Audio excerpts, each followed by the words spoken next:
Welcome to the Back Porch Talk podcast. I'm your co-host Jason. Your co Danny.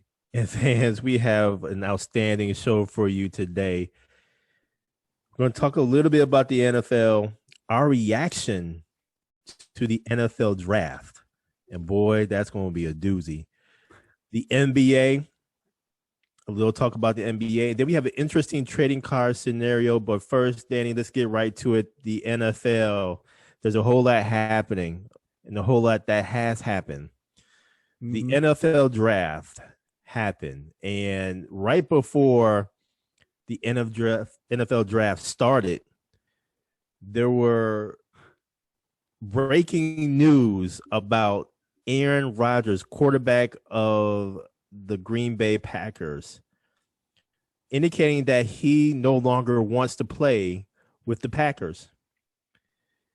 And Danny, this really took over the NFL draft.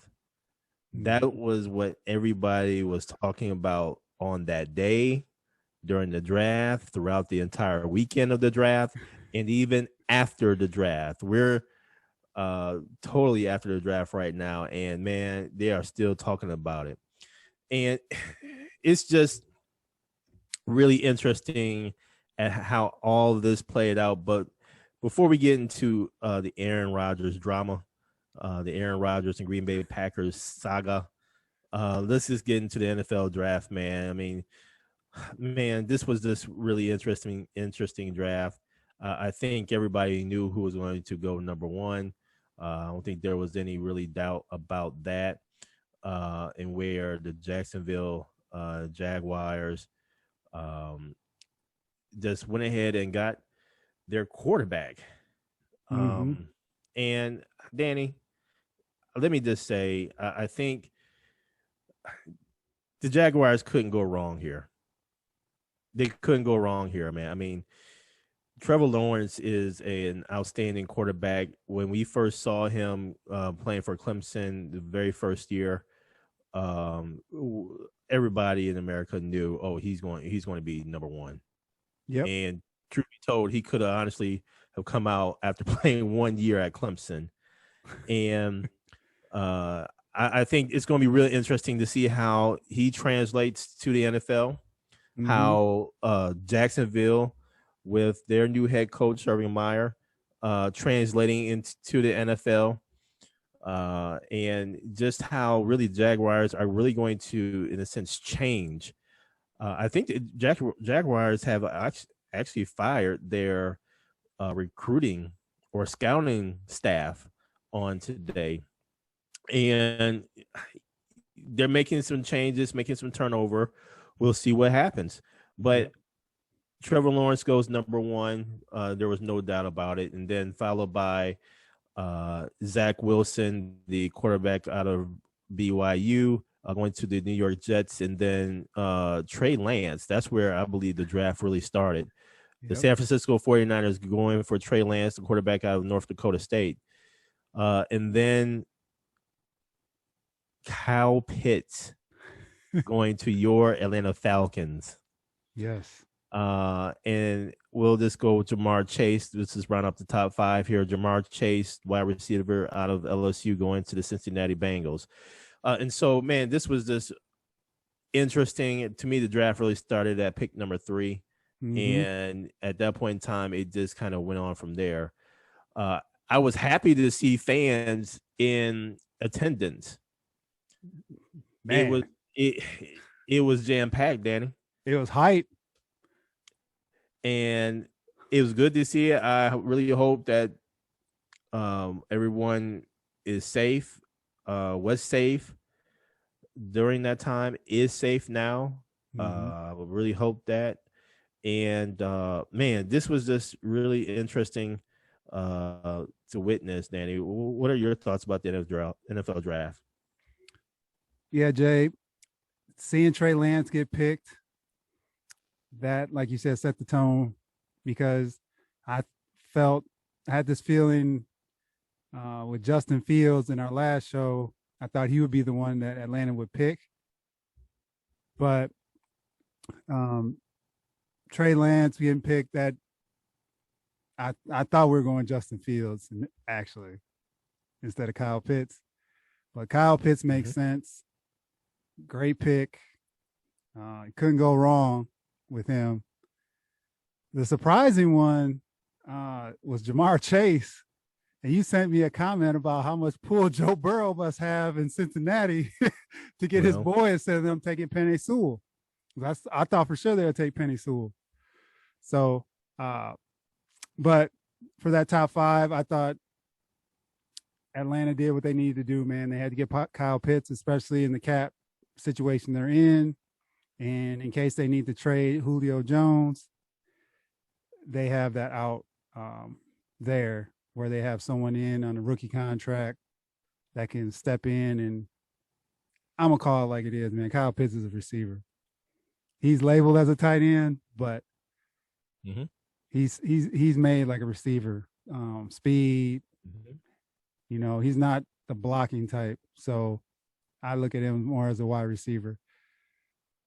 One thing to note with Atlanta, though, in this draft, they didn't take a running back and they didn't take a quarterback until in the undrafted, they bring in the undrafted free agents. So they took a running back from Louisville, signed him, and then quarterback from Arkansas, Felipe Franks. So I swore they were going running back in that second round, and they ended up taking that safety. So very interesting. I'm curious if they're going to bring in like a Le'Veon Bell or someone like that. Mm-hmm. So that surprised me from the Atlanta perspective. Couple other notes, couple other shout outs for a couple teams here. Tampa Bay Buccaneers to Kyle Trask. So that looks like Tom Brady's replacement down the line. And they really didn't need too much, man. If you look at their draft, they took a lot of defense. So, but they brought everyone back. They're running it back with the Super Bowl team, so they didn't have much really to do there. They did get the quarterback, though. And the Tennessee Titans took Caleb Farley. So that one was a surprise to me due to the back issues and all the issues he coming into the draft, leading up to the draft. I thought for sure he was going second round. So for them to take him in the first round, we'll see. They went pretty much all defense in this draft. They took one receiver late, but I thought for sure they were taking receiver with Corey Davis leaving last year and going to the Jets. So how about your Packers, man? Man, before we get to the Packers, let me just say a couple of things here. I would say this, Danny. One of the interesting moves of the draft was the Chicago Bears trading up from the 20 spot to the 11 spot to actually get Justin Fields, their quarterback. Mm-hmm. We'll see what happens with that. I think that was a very intriguing move, actually. Yes, they're a competitor, but I got to respect the move here that the Bears have made. I don't know if that's going to really honestly save the jobs of Nagy and the general manager there. But I just thought that it was a bold and interesting move there. To me, it's something that they should have done. Mm-hmm. Instead of getting Trubisky, they could have gotten the likes of Deshaun Watson or even Pat Mahomes. But I think it seems like they've learned from that lesson. Yep. And went ahead and got their quarterback of the future. And Jason, to that point, I thought New England was going to get him. I thought they were going to be the ones to move up. So when the Bears did that, with New England sitting there with Justin Fields, with all the rumors with Justin Fields leading up to the draft, with New England and him dropping to 11, I thought for sure they were going to move up. And when I saw Chicago, that was a steal, in my opinion, to get him at 11. Because I thought he should have been top 2. So easy. Good for Chicago. Yeah, and I would say to me, with New England not having to make any type of move whatsoever, just to sit there and have Mac Jones fall in their lap at 15, man. Yep. That's who they wanted. and they didn't have to give up anything to get him. Yeah. No effort whatsoever on their part, man. So they get Mac Jones. That's going to be interesting to see how this all plays out with Cam Newton in the mix. To me, you have to run different offenses for those two quarterbacks, man. So this is going to be interesting to see how that honestly works out. It's just interesting at how when you look at the first round of this draft, okay, we look at Jamar Chase getting drafted at number 5 to the Cincinnati Bengals, wide receiver out of LSU, and now is paired up with his quarterback, Joe Burrow, second-year quarterback, Joe Burrow. At number 6, Jalen Waddle goes to the Miami Dolphins, wide receiver out of Alabama, paired up with his quarterback, Tua, who's in his second year in the league. Yep. And then as we go down, Devontae Smith, Heisman Trophy winner, gets paired up with his quarterback, one of his quarterbacks from Alabama, Jalen Hurst. And this is Jalen's second year as a quarterback. And so as we look, and I'm not done yet, Kadarius Toney, wide receiver out of Florida, gets drafted at 20, goes to the New York Giants. That's I think, third-year quarterback. And it's just interesting, man. I'm still not done. Rashad Bateman, wide receiver out of Minnesota, gets drafted by the Baltimore Ravens at number 27. And Jackson is, yes, he's an MVP winner, but let's look at, this has to be Jackson's, I would say about maybe fifth year in the league. I think fourth year coming up. Here's my point in saying all this, Danny. When you look at Aaron Rodgers and the Aaron Rodgers drama and the Green Bay Packers drama, Aaron Rodgers, all he was looking for is the likes of a wide receiver or an offensive weapon to help push them over the top. When you think about what Aaron Rodgers has to work with, okay, he only has Devontae Adams really to throw the ball to as his primary receiver. Devontae Adams was drafted back in 2014, and he was drafted from the second round. Okay. But when you think about the Packers draft over time, it's just really interesting to see how this all kind of shakes out. The Packers ended up drafting this year in the first round Eric Stokes out of Georgia, cornerback. Yes, it's a need. Last year, we all know that Jordan Love was drafted. But when you think about over the past few years, 2019, they drafted a safety. They drafted a defensive end as well. So they drafted Rashawn Gary and Darnell Savage in the first round. Jair Alexander was drafted in 2018.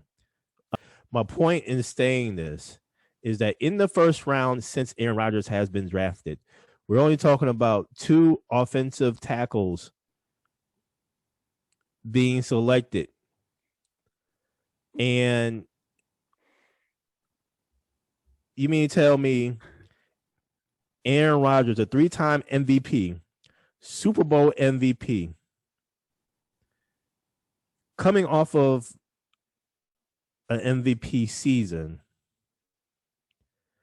cannot get an offensive weapon in the first round? All I'm saying is I get what Aaron Rodgers is feeling and is thinking. Jordan Love didn't sniff the field this year. It would have been great to have an offensive weapon who's actually on the field to help contribute to possibly the Packers getting to the Super Bowl. And for these second-year quarterbacks to get their offensive weapons, and oh, by the way, let me add this to the equation.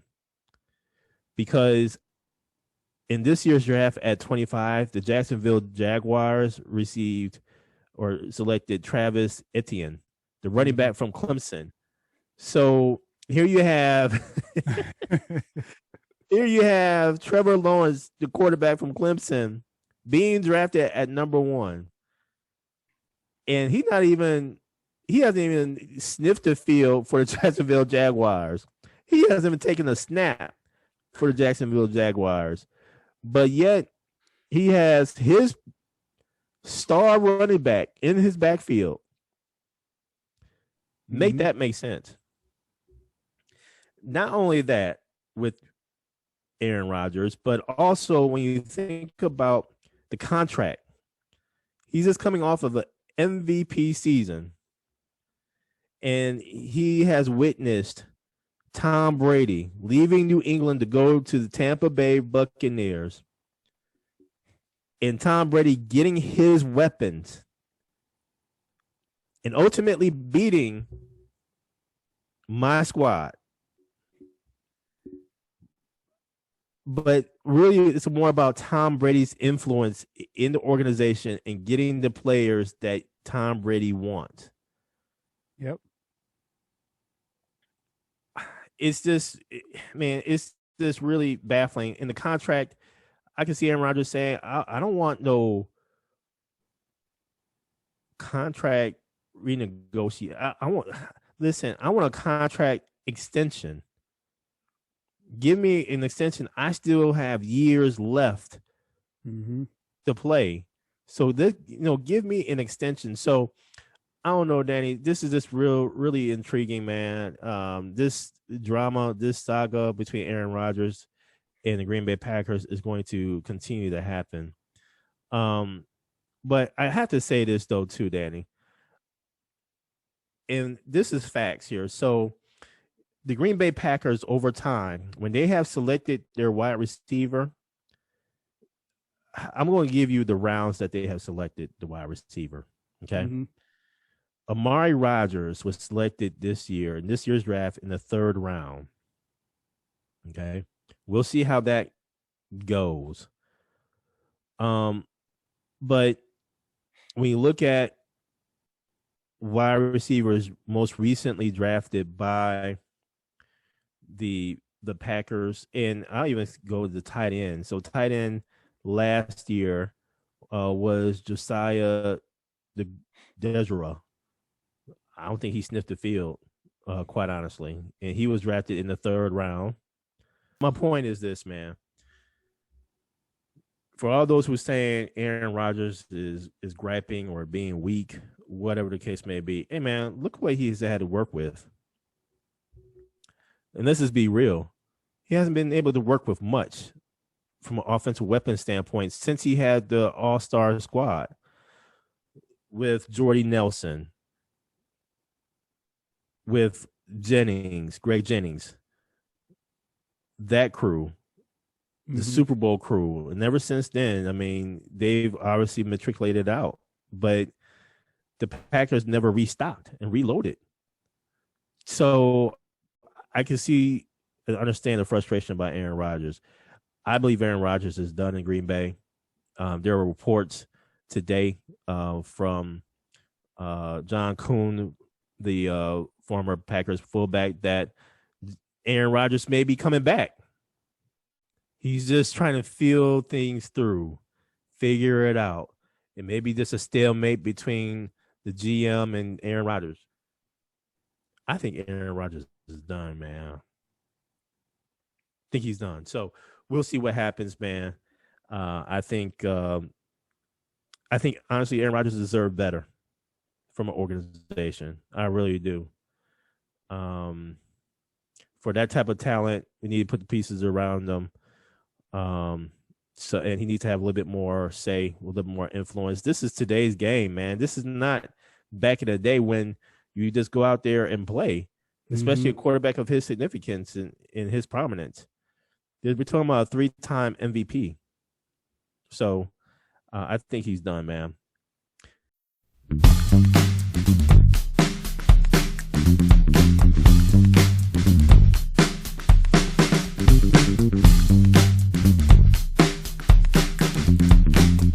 Coach Prime and what he said about the NFL draft. I think it really deserves attention here. He says on his Instagram page, and we have the audacity to hate on one another while our kids are being neglected and rejected. I witnessed a multitude of kids that we played against that were more than qualified to be drafted. My prayers are that this won't ever happen again.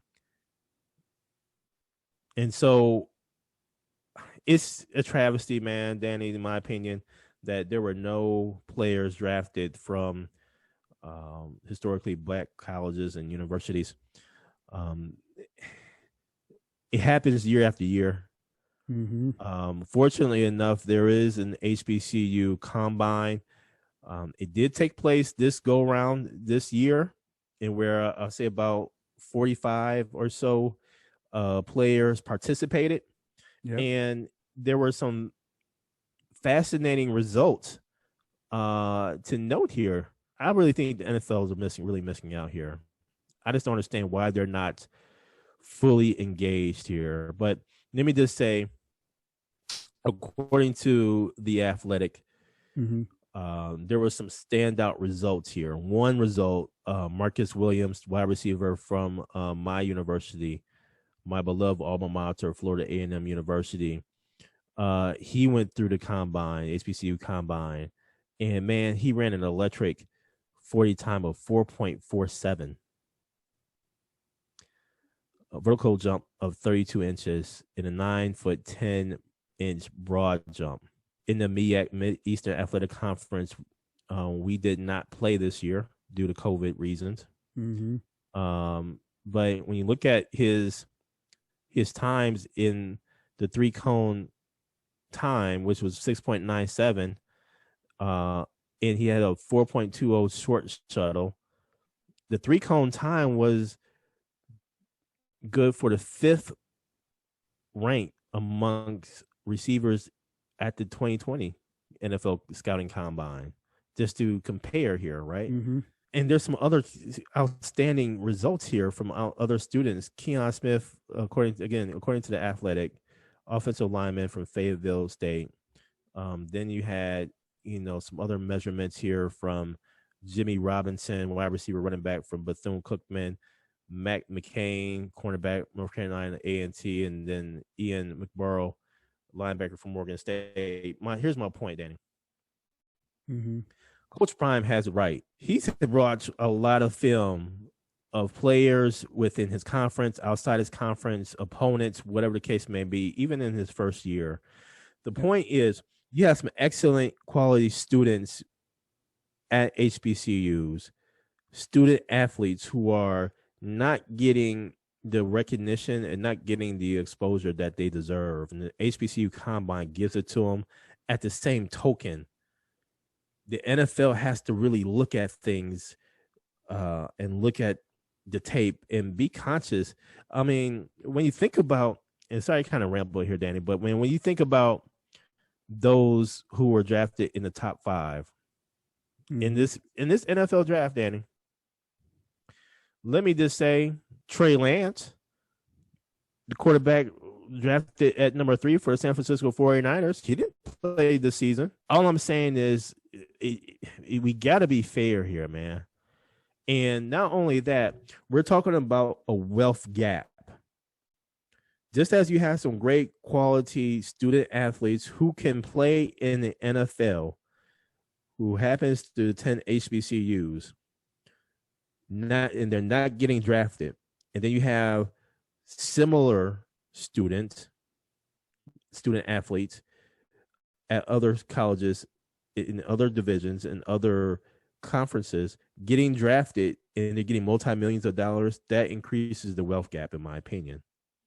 All I'm saying is let's give the same opportunity afforded to the HBCUs student athletes as well. Yeah. And Jason, with Coach Prime, he did make the comment too, we shouldn't have a separate combine. So he says that doesn't make sense to have a separate combine. I was just trying to get us in, but now that I'm involved and I'm in it, we don't want to be separate. We want to be together. So that's an interesting statement as well. And I think with him, this will not go unnoticed now. After this going through this whole thing where 259 players were drafted and not one HBCU player was picked, this shouldn't happen in the future. Obviously, they can't dictate that, but they can influence it. So that is the key now, where you have someone like Dion who's going to speak up on behalf of not only Jackson State, but the HBCU nation to make sure that these players are being recognized. And the other thing is, too, with his team being on ESPN, there are no excuses. They're on national TV. Mm-hmm. So more of that exposure that way. In this day and age, too, you can turn on a game, right? It's just if you choose to turn the game on. So I think he will be championing this effort for sure for 2022 to make sure that this doesn't happen again. Be real. And now to the NBA, Danny, and where we have the Milwaukee Bucks against the Brooklyn Nets. Man, in this back-to-back game, this 2-game series, which was very crucial. I listened to the first game. I watched the second game. Man, Danny, this was a very good game. What are your thoughts on it? Well, Jason, it was key in the fact of they swept the Nets, and if there are any tiebreakers, they get the tiebreaker over the Nets. So that was huge. And that sets them up well for any tiebreakers with either Philly or Brooklyn coming down the stretch. And this is where these last few games are key, if they can somehow sneak into that one spot.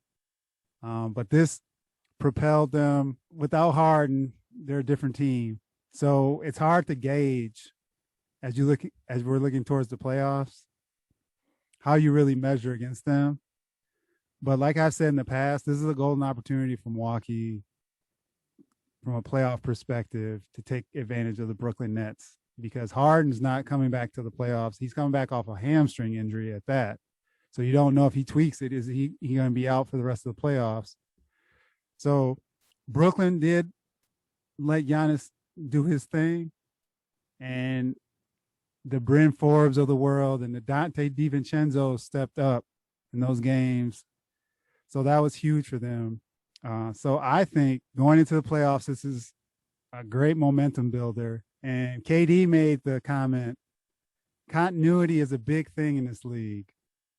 So he sees it as well. He sees that the Milwaukee Bucks have been playing together. They haven't been banged up. They had some spells here and there, but the Nets haven't been. And depending on when Harden comes back, that's going to really be the key for their playoff run. But great sweep by the Bucks and great 2 games for Giannis and team to get over the hump, because I thought I was nervous for him for a little bit, but they persevered and took care of business. What about you, Jay? Look here, man. I think this was a huge confidence booster for the Milwaukee Bucks. I think they realized we can actually play with these boys. Mm-hmm. I think Brooklyn has a huge problem. They have a problem down low. I don't think they're big enough, quite honestly. When you think about the defensive and offensive rebounds and things of that nature, I mean, you have Kevin Durant, who's at 6'10", but he primarily stays out on a wing usually. Yep. But then the only other big you have is DeAndre Jordan at 6'11", and so Giannis manhandled DeAndre Jordan so much so that Brooklyn went ahead and tried to put Blake Griffin on Giannis, and Giannis abused Blake Griffin. Man, Griffin stands at 6'9", but man, come on, man, against Giannis just went ahead and abused him, man. So I think this was a huge confidence booster for the Milwaukee Bucks. Mm-hmm. I think honestly Brooklyn has a huge problem here. Just not against the Bucks, but it could be even against Philadelphia 76ers. Mm-hmm. Brooklyn's just not big enough, man. And that's going to be a huge detriment to them. Mm-hmm. I would even say this. Drew Holiday played some aggressive defense. Huge pickup by the Milwaukee Bucks and huge defensive presence on the wing. And so, man, Danny, I have to say this. If Brooklyn and Milwaukee plays in the playoffs, even with James Harden, I'm taking Milwaukee all day. It's still going to be a tough series. It's still going to be a close series, but I'm taking Milwaukee purely because the game slows down and Brooklyn just doesn't have enough to really handle the bigs of the Milwaukee Bucks. And the Bucks can even play small too. Mm-hmm. PJ Tucker, in my opinion, a great pickup, good defensive presence. Milwaukee is stacked, man. Mm-hmm. And they have continuity, to your point, by KD. Mm-hmm. So I think Brooklyn's in trouble, man. I really do. Yes, they can shoot the ball and everything, but here's the other issue I think Brooklyn has. When you bring James Harden back into the rotation, how's that going to be for Joe Harris? It's going to take some shots away from Joe Harris at that point in time. So now he's going to get kind of cold, especially him being a 3-point threat. So I think Brooklyn has a problem. They're a great team when they're all together. We only seen that 7 times this year. Yep. That's another thing, man. This is going to be crazy. So I'm picking Milwaukee in that series. The only thing to add to that, Jason, is if it's slowed down, Milwaukee has to hit their free throws. Yes. That's the difference. Brooklyn will hit their free throws. Agreed. So that could be a key factor because that's bitten Milwaukee in the butt a few times in the last couple of years in the playoffs. Mm-hmm. What do you think, Danny, about this play-in tournament? So earlier this week, Jay, we know LeBron had a gripe, if you want to call it that, a complaint about the play-in tournament. And obviously he's complaining because they're on the verge of being in the play-in tournament. Me personally, I told you when we talked about this a couple weeks ago, it just depends on who's complaining about it. So we thought it may get another year, but right now the Lakers are in the 6th spot. Portland's in the 7th. Portland's a half game back of the Lakers. The Lakers are tied with Dallas, who's in the 5th spot. So, and guess who plays tomorrow night? The Lakers in Portland. Mm-hmm. Looking at the way Steph Curry's been playing and some of these other teams like Portland, those are the teams you don't want to mess with in that 7-10 tournament. Because one game and they get hot the way Steph has been playing, I would not want to see Golden State in a 1-game playoff. LeBron's got to be looking at this like, man, I don't know if we can 7-10 area. I don't know if we can do it in 1 game. So that's where I think his fear is coming from and his complaining is coming from because those are extra games too. They have to play. So extra wear and tear on their bodies before they even get to the playoffs. So we'll see how this year goes, how much complaining goes down depending on who's in that 7-10 slot, those slots. And then I'm assuming the NBA will evaluate based on that. Well, to that point, Danny, what you just laid out between the Lakers and Trailblazers playing tomorrow night. So being that, yes, they're a half game out, let me ask you this. Do you think they wouldn't play hard? Say, for instance, we did have this play-in tournament, and there's only a half game separating them anyway. Yep. And right now we're towards the end of the season. They're going to play just as hard to battle for position at this point in time because they're a half game apart from each other, right? So, I mean, I see it. I don't know how much the play-in tournament is impacting that side of it. I think it provides the opportunity for those in the 10th spot who Yeah, may the not lower seeds. This who is a may good not be opportunity. they're just turning the corner here. Yep. Same thing with Golden State. Now they got a rhythm going. They Yep. know how to, maybe the beginning of the season they were just jacked up, but now they got this rhythm going. Yep. Same thing with Memphis. Jaren Jackson Jr. is coming back. So now they're going to get this rhythm going. Mm-hmm. So I'm still on the fence. Before I was like, man, screw this playing tournament, man. You only played 72, 82 games, in the regular season. Battle it out then, and then let's just go for the playoffs at that point in time. I mean, I guess this playing tournament is giving not only the opportunity there for those lower seeds, but it's adding a little pizzazz to it, I guess. I mean, I'm not. It's like a March Madness game. If you think about it, one and done. Yeah. If you lose in that 9-10 first game, you're out. And then that 7-8 game, and they go, who wins goes on. But then that 8-9 or whoever, that last consolation, you going home if you lose. So those are going to be exciting games from the fan standpoint. So I don't see the NBA changing it unless enough people bicker about it where they have to evaluate it. But then it's more money, it's more revenue. Yep. So you got to think about that as well, from both the owner's perspective or the executive's perspective and the player's perspective. I'm excited to see the games. Like I said, the way Steph's been playing, I want to see Golden State. So we'll see. We'll see what happens.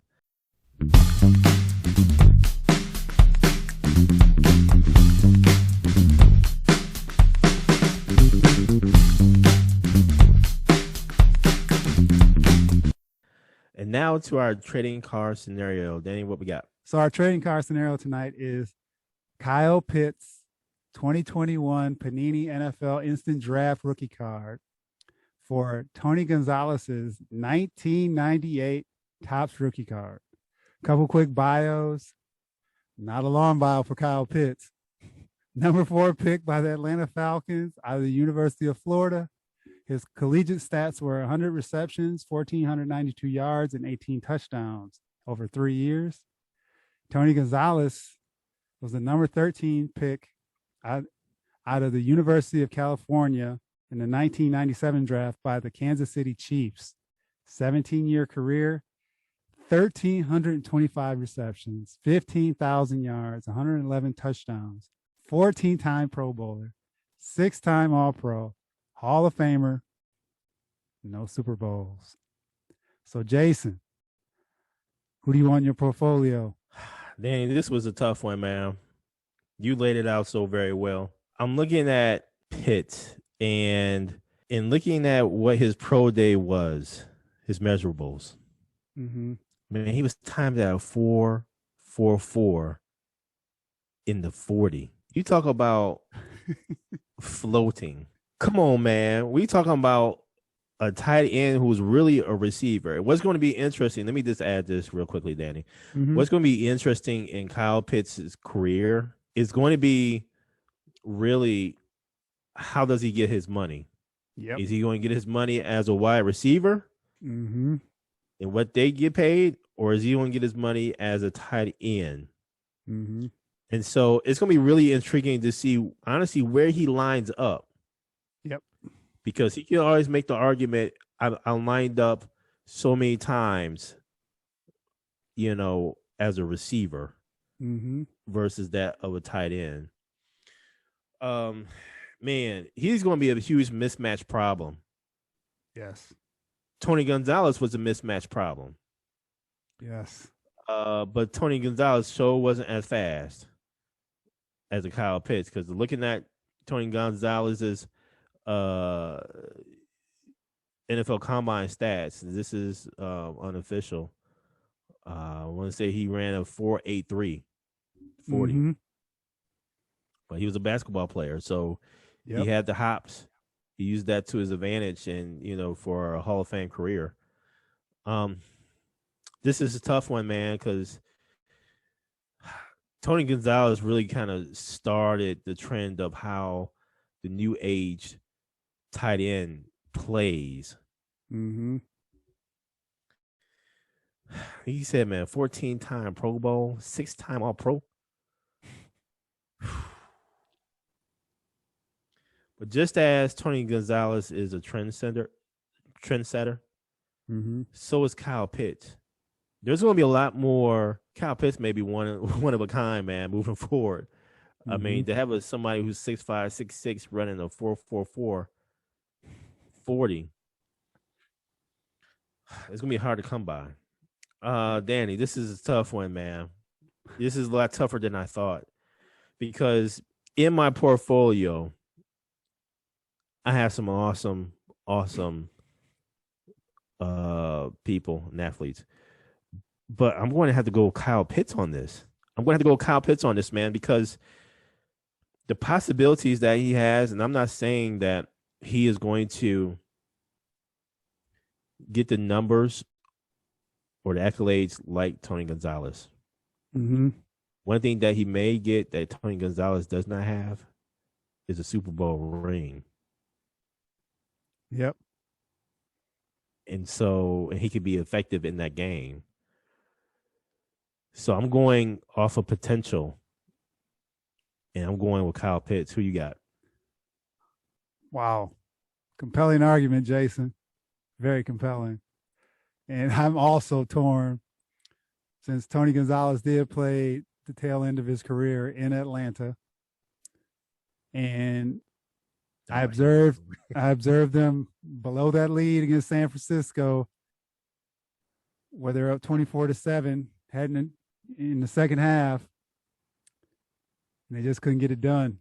Fell apart, man. So the boy was bad, man. Tony Gonzalez, like you said, he set the stage for like the Antonio Gates of the world. So those basketball players coming out and turning into tight ends. Well, they just sit there and like box you out and catch the ball. And Tony Gonzalez had great hands. And his stats are undeniable, man. The 0 Super Bowls really hurts him. Then I look at Kyle Pitts and the potential there. Sky's the limit, man. The only problem I have there now is Matt Ryan. Is Matt Ryan going to step his game up and take advantage of Kyle Pitts' talent? And not seeing Arthur Smith's offense yet. I know what he ran in Tennessee. And you have Derrick Henry, you have A.J. Brown, you had Corey Davis, Jonnu Smith. But can he transform Matt Ryan into his 2016 self to take advantage of Kyle Pitts' talent? That's my fear right now. So, from a card perspective, at this point in time, I'm taking Tony Gonzalez, but I want to see how Kyle Pitts transitions to the NFL playing with Matt Ryan. And does Matt Ryan make him into a superstar? Because that's the card I want. But right now, currently, as an Atlanta Falcons fan, my trust with Matt Ryan, and it's not just Matt Ryan, it's that offensive line. Because Matt Ryan doesn't have time, Kyle Pitts isn't getting the ball. So I don't know about that. As transcendent as he is, I'm excited to have him.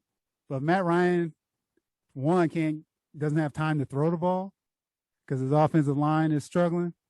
And two, if he starts seeing ghosts like he does sometimes and just checks down, Kyle Pitts is just going to be a waste of talent.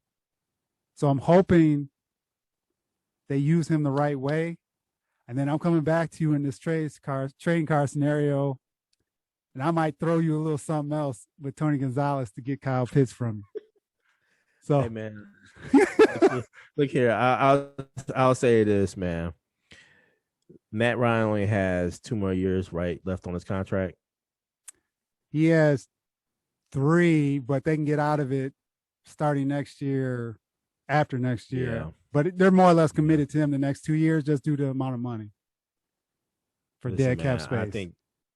I think with what the Falcons has across the board here, Mm-hmm. I think Pitts would be fine. I hope so, Jason. I really do, because I think what they will end up doing is kind of spreading them out a little bit. Mm-hmm. I mean, you got Julio, Ridley, and Kyle Pitts. And Hayden Hurst, who's not bad. Yeah, I mean, I think, And Russell I Gage. think the offensive weapons are there. The offensive weapons are there, and so I think Matt Ryan can get the ball out of his hands, and before a defender gets to him. I think that offense is going to have to change. I agree with your offensive line, but I think getting the ball out the hands there, I think that would bode well for you all. I think Kyle Pitts will be fine, even if it's just for 2 years under Matt Ryan.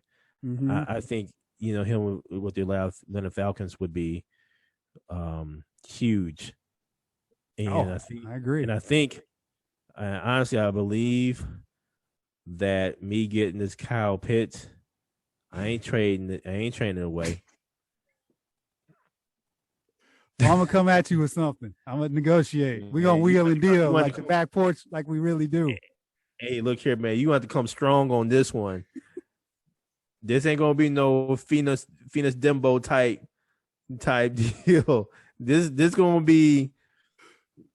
I'm gonna have to get 2, 3, 4 good players for this Kyle Pitts, man. Because I think Kyle Pitts is that type of talent, mm-hmm. in where even if he doesn't stick with Atlanta after year 4 or 5, after that rookie contract, and he goes to somewhere else, mm-hmm. he's gonna be still a matchup problem then. And by that time, he would have the knowledge of knowing really where to go and everything. So I think he's going to have an impressive career. I really do. I'm banking on that. This is, to me, like almost a long-term investment. So unless you coming strong on this one, I ain't giving up no Kyle Pitts card, especially his rookie card. Yep. Thank you for joining us at Back Porch Talk Podcast. You can also join us on Twitter by tweeting us at @back_podcast.